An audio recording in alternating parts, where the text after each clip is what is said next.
Takže čo, udělám takovou večerní skincare. Takže jdem na to. Takže budem potřebovat docela dost věcí. Ano, já jsem začala mluvit slovensky, protože jsem takto hovorila.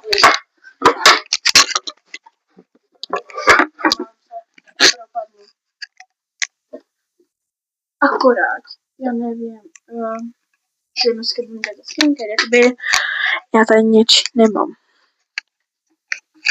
Mám tady tuto odličovací brousky. Jako vlhčené, jo. Ne, budu mluvit normálně česky, protože to se nedá.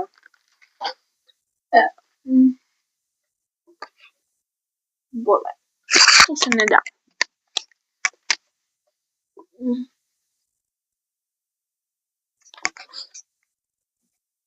Jakoby. Doufám, že to jsou odličovací tamponky. Tamponky. Jsou to vlhčený, guys.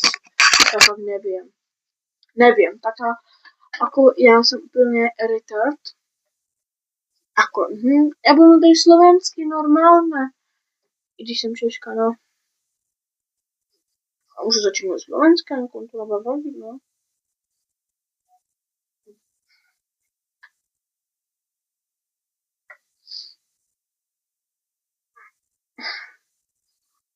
Hydratace.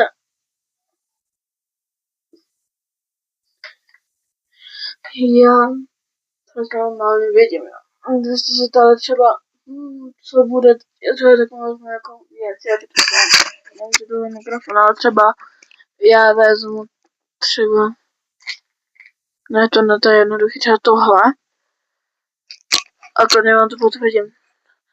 To na tom je, no tak to je jedno.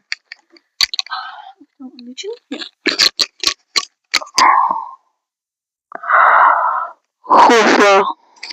Super.